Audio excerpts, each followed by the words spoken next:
Universidad Nacional Mayor de San Marcos, Prevención de Preeclampsia, Demóstenes Fermín Iturrizá Guamán, médico cirujano, sede de la residencia, Instituto Nacional Materno Perinatal de Lima, especialidad ginecología y obstetricia. Objetivo: actualizar en prevención de preeclampsia. 76.000 mujeres mueren al año por preeclampsia, 500.000 bebés fallecen al año por preeclampsia, 2 al 5% de embarazos desarrollan preeclampsia.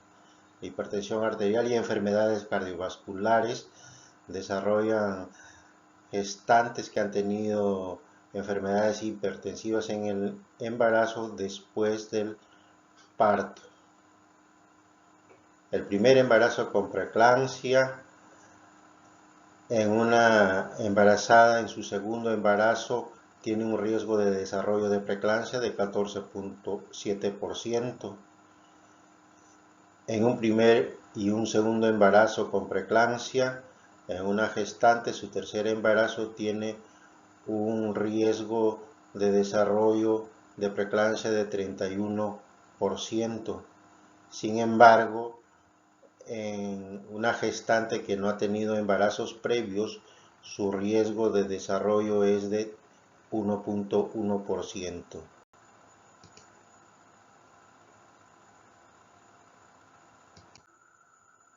La preeclampsia se le define como una hipertensión gestacional con presión arterial sistólica mayor o igual a 140 milímetros de mercurio o una presión arterial diastólica mayor o igual a 90 milímetros de mercurio después de las 20 semanas de edad gestacional, acompañado por uno o más de los siguientes: proteinuria, disfunción de órgano materno, insuficiencia renal, hepatopatía, con dolor o sin dolor en el cuadrante superior derecho o un dolor abdominal a nivel del epigastrio.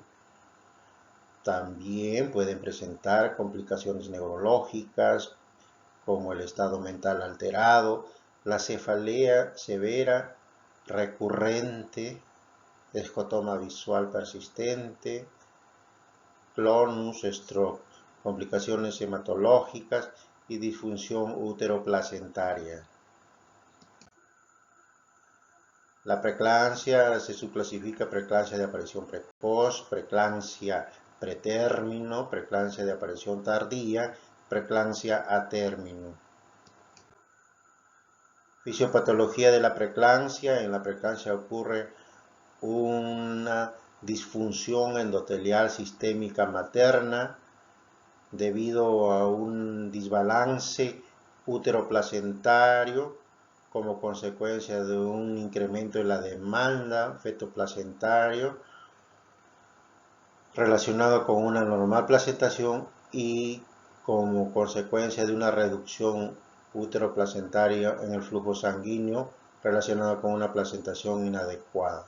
Esta disfunción endotelial sistémica materna va a producir a nivel de los vasos sanguíneos una vasoconstricción que va a conllevar a desarrollar preeclampsia, a restricción de crecimiento fetal, parto pretérmino, muerte fetal y desprendimiento de placenta. En el primer trimestre del embarazo, en la primera atención prenatal, se debe realizar la búsqueda de los factores de riesgo de preeclampsia en las embarazadas. Se les ha agrupado en factores de riesgo alto, factores de riesgo moderado. Aquellas gestantes con riesgo alto están la hipertensión arterial crónica, la diabetes mellitus tipo 1, tipo 2, embarazo múltiple, enfermedad renal, lupus eritematoso sistémico, síndrome antifosfolipídico, Doppler de la arteria uterina normal, historia de muerte fetal o neonatal asociada a preeclampsia previa, riesgo moderado, primer embarazo, nulliparidad, la obesidad, historia familiar de preeclampsia, la edad mayor a 35 años, periodo intergenésico mayor a 10 años. También en el primer trimestre, entre las 11 a 14 semanas, debe realizarse la búsqueda de las gestantes con factores de alto riesgo, su presión arterial media, la presión arterial media con factores maternos, el modelo de riesgo clínico temprano, la proteína plasmática asociada al embarazo, el factor de crecimiento placentario, la medida del índice de pulsatilidad de la arteria uterina, el dosaje de la tirosinquinasa. En general, estos factores, la presión arterial media, el factor de crecimiento placentario, la proteína plasmática asociada al embarazo y el índice de pulsatilidad de la arteria uterina deben ser realizados en el primer trimestre del embarazo en las gestantes con alto riesgo de desarrollo de preeclampsia. Un estudio de revisión sistémica y metaanálisis publicado en el 9 de noviembre del 2022, realizado en el hospital Nanjing en China, se encontró que el forest plot con una heterogeneidad de 47%, un riesgo relativo de 0,72 de todos los estudios de investigación que utilizaron la aspirina para la prevención de preeclampsia en gestantes con alto riesgo.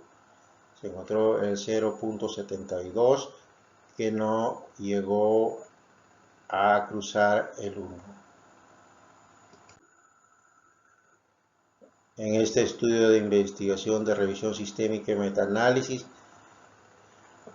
el forest plot mostró una heterogeneidad de 52% de todos los estudios que se realizó y el dosaje de las aspirinas que estaban en el estudio de investigación de 50 miligramos, de 60 miligramos, 75 miligramos, 80 miligramos, 81 miligramos, 100 miligramos y 150 miligramos.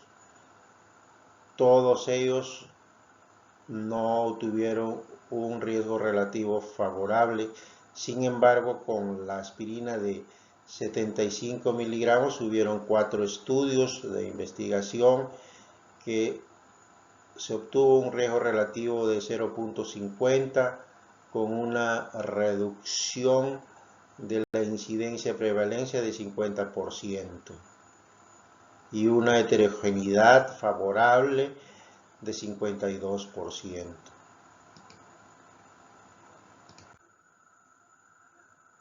La aspirina lo que hace cuando se les da a las gestantes para reducir la preeclampsia es bloquear la acción de la ciclooxigenasa de tal manera que su efecto de agregación y activación plaquetaria están disminuidas. Las organizaciones que recomiendan utilizar la aspirina en prevención de preeclampsia, la Organización Mundial de la Salud, la Federación Internacional de Ginecología y Obstetricia, la Academia Americana de Ginecología y Obstetricia, el Grupo NICE del Reino Unido, el Instituto para el Estudio de la Investigación de la Presión Arterial en Embarazada y el Grupo de Trabajo de Estudio de Prevención de Estados Unidos. Todas las instituciones recomiendan administrar la aspirina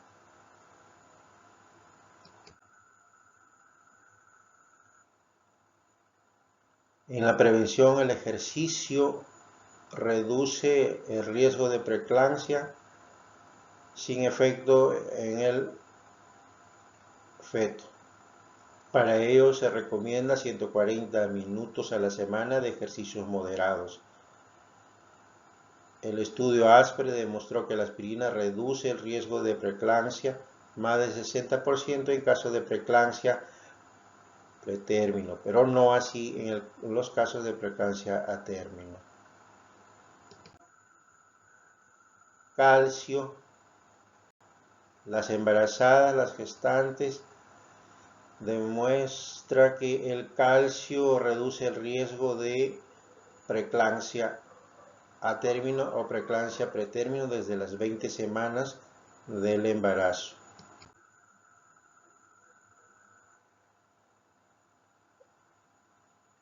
En una baja ingesta de calcio, menos de 800 miligramos al día, calcio como restitución, menor o igual a 1 gramo al día, calcio como suplementación, 1.5 gramos al día, reduce la preeclampsia temprana y la preeclampsia tardía.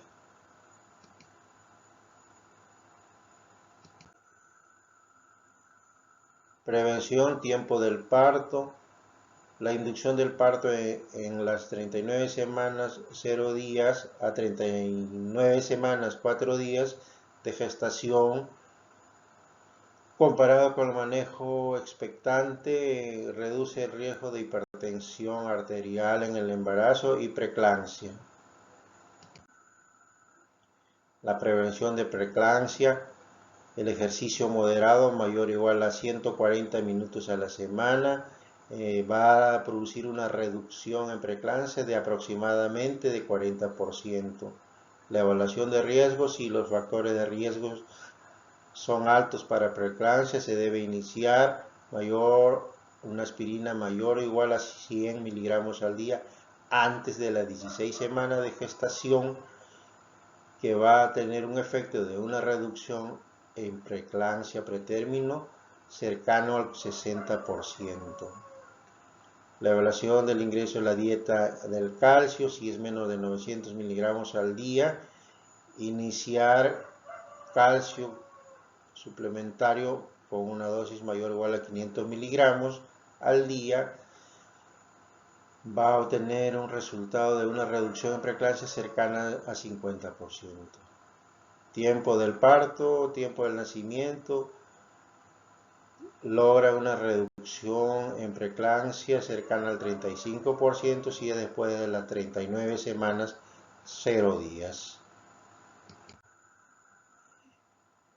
En el Instituto Nacional Materno Perinatal, en el periodo del 2006 al 2016, la preeclampsia fue la primera causa de muerte materna con un 63%. La atención prenatal basada en el modelo de atención integral del embarazo ha contribuido a reducir la mortalidad materna. Los estudios de investigación demuestran la utilidad del ácido acetilsalicílico para la prevención de preeclampsia. Gracias.